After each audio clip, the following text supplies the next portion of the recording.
قدم شان ہے یہ، اللہ کی سرکار قدم شان ہے یہ، انسان نہیں انسان وہ انسان ہے یہ۔ قرآن کو ایمان بتاتا ہے انہیں، قرآن کو ایمان بتاتا ہے انہیں، ایمان یہ کہتا ہے میری جان ہے یہ۔ رفیقان گرامی نواز، یہ مہینہ ربیع الاول شریف کا چل رہا ہے، اسی کی 12ویں تاریخ کو اللہ کے آخری پیغمبر، ساری کائنات کے محبوب، کائنات میں بے مثل و بے مثال ذات، امن و امان کا پیکر، رشد و ہدایت کا پیکر، نبی آخر الزمان سیدنا محمد رسول اللہ صلی اللہ علیہ وسلم کی اس نافرمانی کی پیٹھ پر جلوہ گری ہوئی۔ اسلامی عقیدے کے مطابق حضرت آدم علی نبینا وعلیہ السلام سے لے کر حضرت عیسیٰ علیہ الصلوۃ والتسلیم تک 1 لاکھ کم و بیش 2,24,000 انبیاء کرام تشریف فرما ہوئے، اور سب سے آخری نبی ہمارے اور آپ کے آقا و مولا حضور سیدنا محمد رسول اللہ صلی اللہ علیہ وسلم کی تشریف آوری ہوئی۔ قرآن پاک کے اعلان کے مطابق ہر نبی اپنے اپنے دور میں اللہ کی وحدانیت کی تبلیغ کرتے رہے اور بندوں کو برے کاموں سے روک کر اچھے راستے پر لگانے کی کوشش فرماتے رہے۔ یہ سلسلہ ہمارے آقا صلی اللہ علیہ وسلم تک چلتا رہا، اور اللہ نے اپنے کرم سے، اپنی حکمت سے نبوت کا سلسلہ ہمارے آقا و مولا پر ختم فرما دیا۔ اب قیامت تک اللہ تک پہنچنے کا ذریعہ، آخرت کی کامیابی کا وسیلہ، جنت کی بہاریں حاصل کرنے کا راستہ، اللہ کی خوشی حاصل کرنے کا طریقہ صرف اور صرف یہی ہے کہ انسان نبی آخر الزمان صلی اللہ علیہ وسلم پر ایمان لائے اور آپ سے محبت کرے، دل میں عقیدت رکھے، تبھی وہ خدا تک پہنچ سکتا ہے۔ قرآن پاک میں ارشاد فرمایا جا رہا ہے، قُلْ إِن كُنتُمْ تُحِبُّونَ اللَّهَ، اے میرے رسول آپ لوگوں میں یہ اعلان کر دو کہ اگر تم اللہ سے محبت رکھتے ہو فَاتَّبِعُونِي، حضور کے بارے میں قرآن کہتا ہے کہ آپ یہ اعلان کر دو کہ میری پیروی کرو تو اللہ تمہیں اپنا محبوب بنا لے گا۔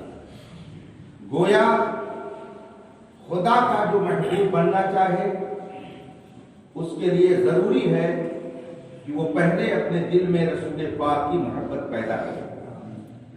محبت 2 طرح سے ہوتی ہے، ایک ہے طبعی اور فطری محبت، اور ایک ہے شرعی محبت۔ فطری محبت اور طبعی محبت کا مطلب یہ ہوتا ہے کہ انسان اپنے نیچر، اپنی فطرت و طبیعت کی بنیاد پر کسی سے محبت کرنے لگے۔ مثلا باپ کو اپنے بیٹے سے محبت ہوتی ہے، بھائی کو بھائی سے محبت ہوتی ہے، بھائی بہن میں محبت کا رشتہ ہوتا ہے، میاں بیوی میں محبت کا رشتہ ہوتا ہے، یہ فطری محبت ہے، اس کو طبعی محبت کہا جاتا ہے۔ اور ایک مرید اپنے استاد سے بھی محبت، اپنے پیر سے محبت کرتا ہے، ایک شاگرد اپنے استاد سے محبت کرتا ہے، ایک امتی اپنے نبی سے محبت کرتا ہے۔ یہ محبت فطری نہیں کہلاتی ہے بلکہ شرعی کہلاتی ہے۔ گویا شریعت نے یہ حکم دیا ہے کہ جو تمہارا استاد ہو، جو تمہارا صحیح پیر ہو، اور جس کے تم امتی ہو، اس سے محبت کرو۔ یہ شریعت کی جانب سے حکم دیا گیا، اس کو شرعی محبت کہا جاتا ہے۔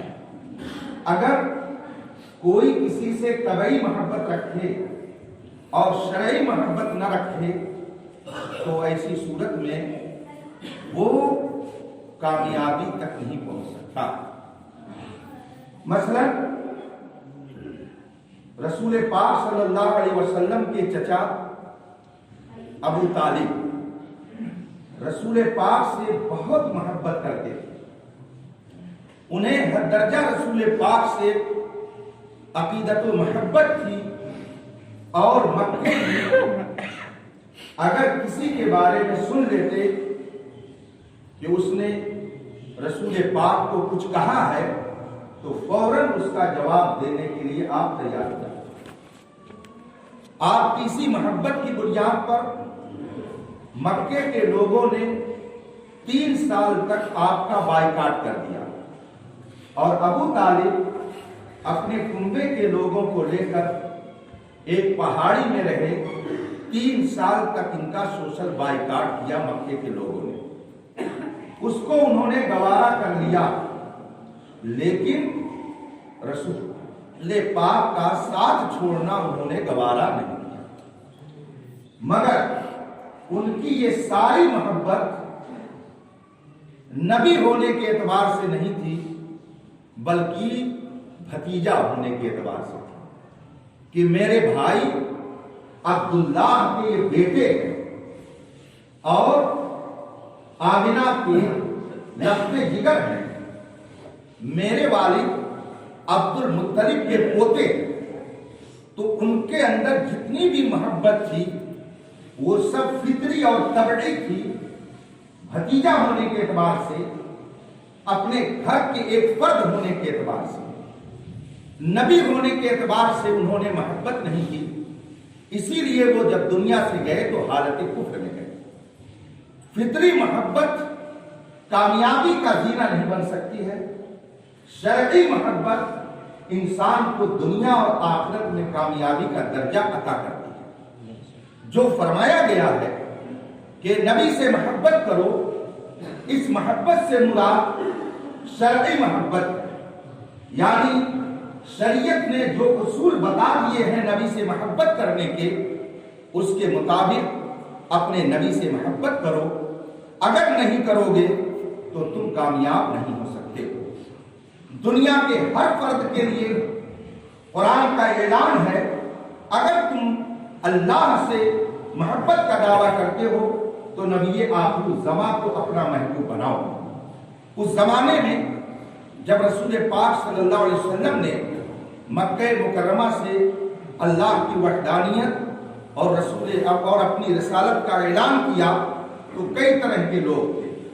کچھ وہ لوگ تھے جن کو مشرک کہا جاتا، کچھ وہ لوگ تھے جو حضرت عیسیٰ علیہ السلام کو پیغمبر مانتے تھے، جن کو عیسائی کہا جاتا، کچھ وہ لوگ تھے جو حضرت موسیٰ علیہ السلام کو نبی مانتے تھے، جن کو یہودی کہا جاتا، اور کچھ وہ لوگ تھے جو بظاہر رسول پاک کا کلمہ پڑھتے تھے مگر انہی تینوں میں سے کسی ایک میں ملے رہتے تھے، جن کو منافق کہا جاتا۔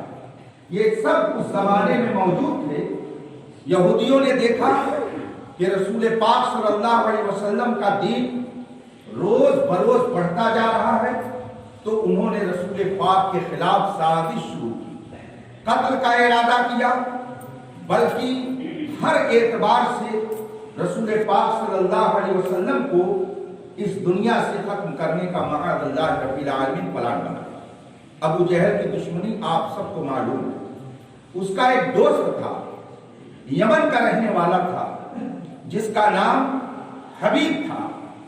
ابو جہل نے اپنے دوست حبیب یمنی کے پاس خط لکھا کہ تم یمن کے سردار ہو، مکے میں تمہارا بہت اثر و رسوخ ہے، مکے کے لوگ تمہاری بات پر عمل کریں گے، لہذا تم آؤ میرا ساتھ دو اور یہ محمد جو نیا دین لے کر آئے ہوئے ہیں ان کے ختم کی تدبیر اپناؤ۔ چنانچہ حبیب یمنی جو یمن کے بادشاہ تھے یمن سے چل کر مکہ مکرمہ آئے اور انہوں نے ابو جہل اور اس کے ساتھیوں کی ساری بات سنی۔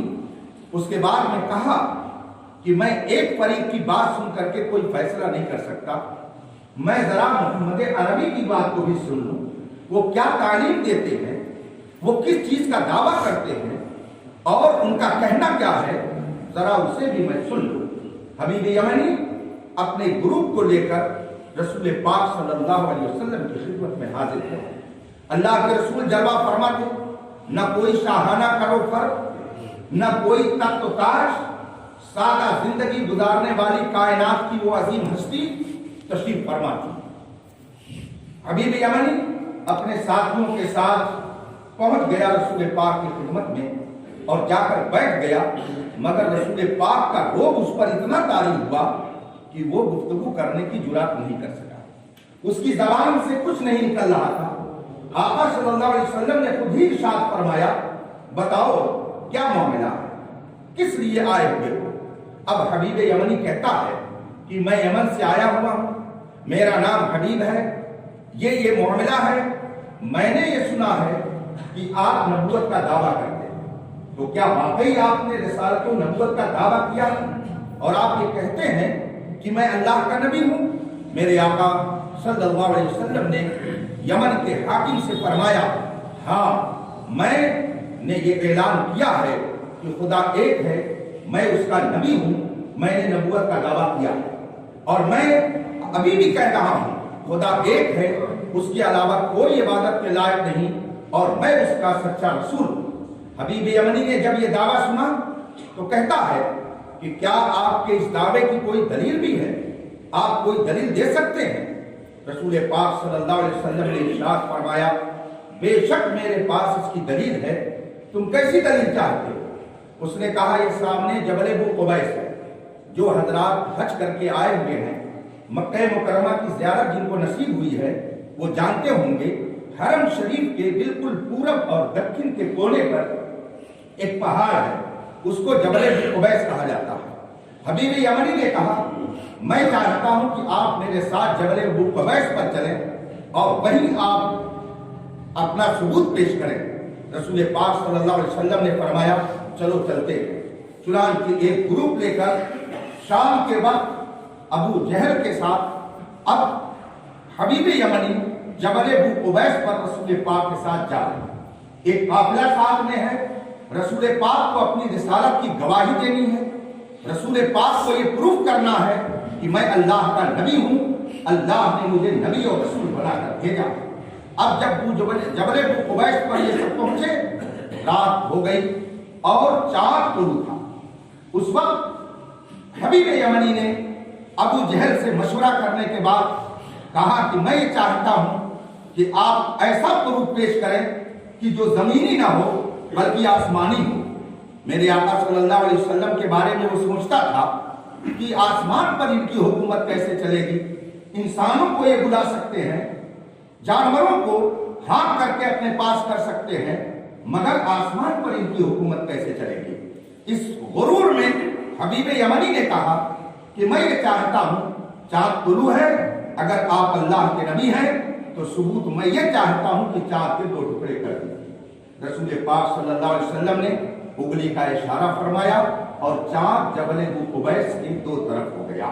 ابو جہل اور حبیب یمنی اور اس کے سارے ساتھی وہاں موجود، چاند 2 ٹکڑے ہو گئے، سب نے یہ معجزہ اپنے ماتھے کی نگاہوں سے دیکھ لیا۔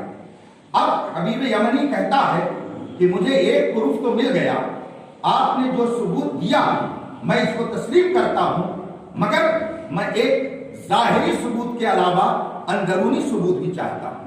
تاکہ اندر باہر ہر اعتبار سے مجھے اطمینان ہو جائے۔ اللہ کے رسول صلی اللہ علیہ وسلم نے فرمایا وہ کیا؟ تو حبیب یمنی نے کہا آپ کیا بتا سکتے ہیں کہ میرے دل میں کیا تمنا ہے؟ آپ یہ بتائیے گا کہ میں نے اپنے دل میں کیا تمنا رکھی ہے؟ وہ اب پروف مار رہا ہے نبوت کا۔ اللہ کے رسول صلی اللہ علیہ وسلم نے ارشاد فرمایا ہاں میں بتا سکتا ہوں کہ تمہارے دل میں تمنا کیا ہے۔ اس نے کہا اگر آپ بتا دیں تو میں آپ کو اللہ کا نبی مان لوں گا۔ میرے عرض کرنے کا مطلب ہے واقعہ بھی سناتا ہوں، آگے کی بات بتاتا ہوں۔ ایک کافر بھی یہ جانتا تھا کہ جو نبی ہوگا وہ محتاج نہیں ہوگا، بلکہ اس کی حکومت زمین پر بھی ہوگی، آسمان پر بھی ہوگی۔ نبی کے بارے میں کافروں کا بھی یہ عقیدہ تھا کہ نبی غیب کی بات جانتا ہے، نبی کسی کے دل کی بات کو بھی جانتا ہے۔ اگر یہ نبی ہوں گے تو میرے دل میں کیا ہے یہ ضرور بتا دیں گے۔ گویا کافر بھی یہ سمجھتے ہیں کہ نبی مختار ہوتا ہے، نبی عالم غیب ہوتا ہے، نبی کا اختیار صرف زمین پر نہیں ہوتا ہے بلکہ آسمانوں پر بھی نبی کا حکم چلتا ہے، درختوں پر بھی نبی کا اختیار ہوتا ہے، اور کائنات کی ہر چیز نبی کے قبضے میں ہوتی ہے، اور سب اس کی بارگاہ میں سلامی دینے کے لیے حاضر ہوتے ہیں۔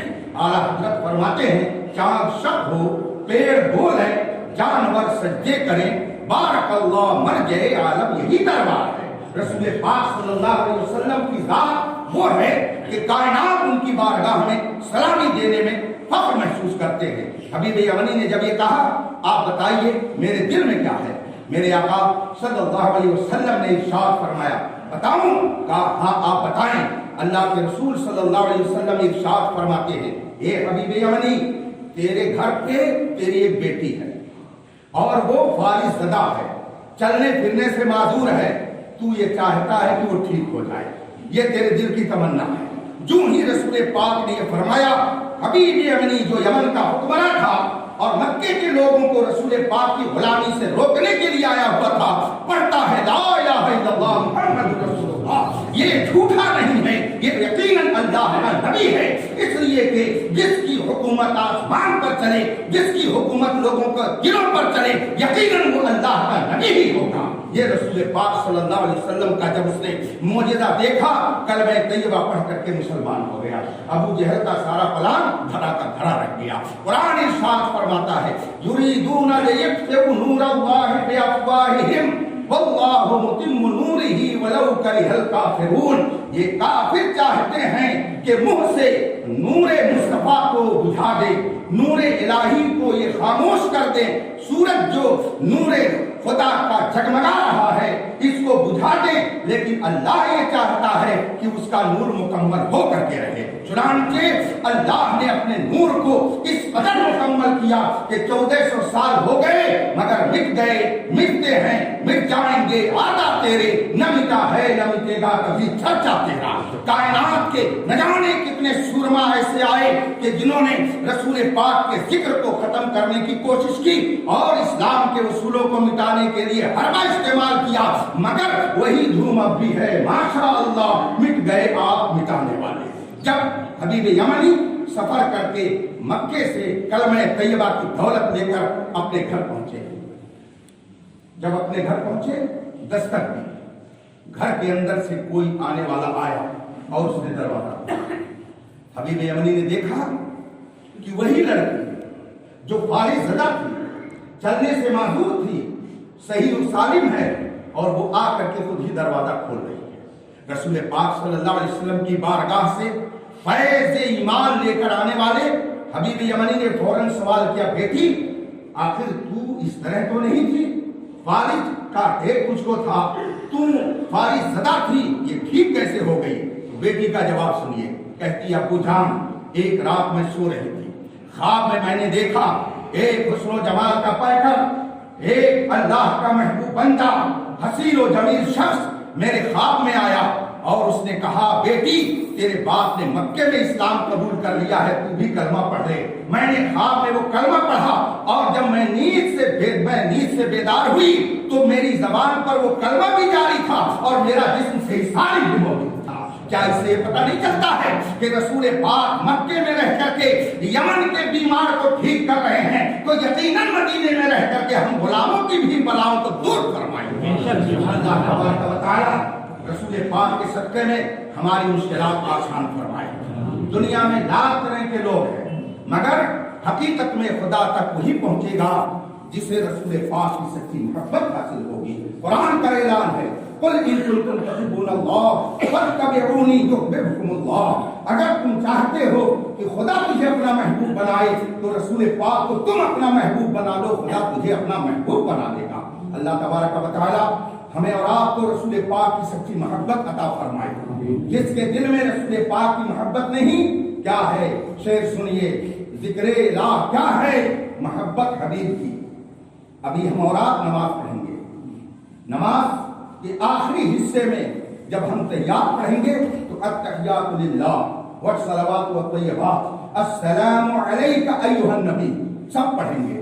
حضرت سیدنا امام غزالی رحمۃ اللہ تعالی علیہ جو 7ویں صدی ہجری کے مجدد ہیں، بہت بڑے عالم ہیں، صوفیوں کے امام ہیں، بہت بڑے فلسفی ہیں، بہت بڑے منطقی ہیں، بہت بڑے دانشور ہیں، دنیا کے ہر طبقے کے لوگ ان کے علم سے فائدہ اٹھاتے ہیں۔ امام غزالی رحمت اللہ تعالی علیہ ارشاد فرماتے ہیں احضر فی قلبک، جب تم یہ پڑھو ایھا النبی تو اپنے دل میں رسول پاک کا تصور لے آؤ اور یہ عقیدہ رکھو کہ میں جو کہہ رہا ہوں السلام علیک ایھا النبی تو رسول پاک ہمارے سلام کو سن رہے ہیں۔ اسی کی ترجمانی اعلیٰ حضرت نے کی ہے، دور و نزدیک کے سننے والے وہ کان لالے کرامت کے لاکھوں سلام۔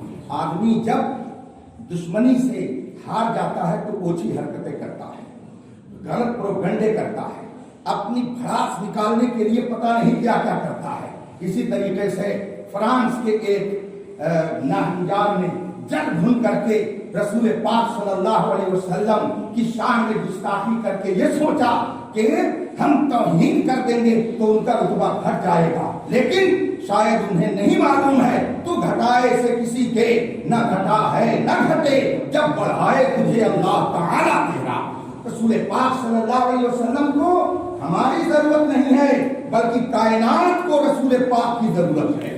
امام بوصیری رحمۃ اللہ تعالی علیہ اپنے شعر میں عرض کرتے ہیں وَكَيْفَ تَدْعُو إِلَى الدُّنْيَا ضَرُورَةُ مَنْ لَوْلَاهُ لَمْ تَخْرُجِ الدُّنْيَا مِنَ الْعَدَمِ، یا رسول اللہ اسے دنیا کی کیا ضرورت ہے کہ جس کے صدقے میں دنیا بنی ہوئی ہے، اسے دنیا کی کیا ضرورت ہے جس کے صدقے میں دنیا وجود میں آئی ہوئی ہے۔ تو یا رسول اللہ یہ کائنات آپ کے صدقے میں وجود میں آئی ہوئی ہے تو دنیا کی عزت، دنیا کی دولت، دنیا کی شہرت، دنیا کا اقتدار، دنیا کی شان و شوکت اس کی آپ کو ضرورت نہیں ہے، بلکہ اگر اقتدار آپ کے قدموں میں پہنچ جائے تو اقتدار بھی فخر کرنے لگے گا۔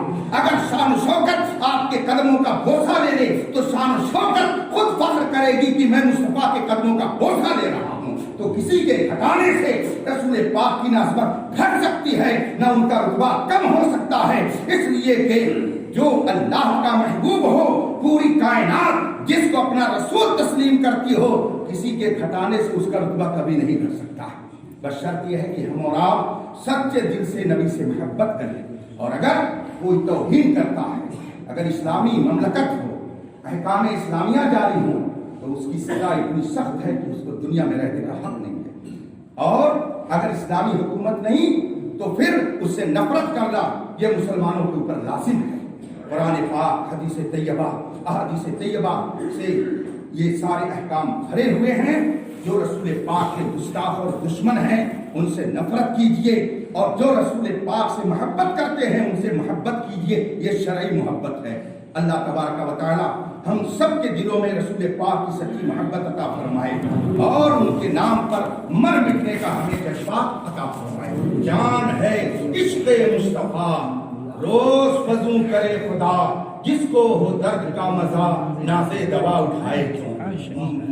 کسوسا شریف کے اعلیٰ حضرت کے ایک شاگرد حضرت علامہ سید محمد محدث اعظم ہند کچھوچھوی رحمۃ اللہ تعالی علیہ اعلیٰ حضرت کے بہت قریبی خلفاء میں اور شاگردوں میں یہ مدینہ طیبہ تشریف لے گئے حاضری کے لیے۔ اتفاق سے ان کے پیر میں ایک کانٹا چبھ گیا، وہ کانٹا انہوں نے نکالا نہیں، ہندوستان آ گئے مگر وہ کانٹا نکالا نہیں، پیر میں زخم آ گیا۔ جب کہتے لوگ کہ حضور اس کانٹے کو نکال دیا جائے تو فرماتے جس کو ہو درد کا مزہ نافے دوا اٹھائے کیوں۔ یہ کانٹے یہ یہاں کے نہیں ہیں، یہ مصطفیٰ جان رحمت کے دیار کے ہیں۔ یہ کانٹے مصطفیٰ جان رحمت کے دیار مقدس کے ہیں۔ اس مقدس دیار کے کانٹے بھی مجھے محبوب ہیں، اس لیے یہ پیر ہی میں رہیں گے۔ اگر خود نکلنا چاہیں تو نکل سکتے ہیں، مگر میں نہیں چاہوں گا کہ محبوب کے دیار کے کانٹے میرے جسم سے جدا ہوں۔ یہ ہے محبت کرنے والوں کی شان۔ اللہ ہمیں ایسی محبت عطا فرمائے اور بزرگوں کے نقش قدم پر چلنے کی توفیق عطا فرمائے۔ وآخر دعوانا ان الحمد للہ رب العالمین۔ السلام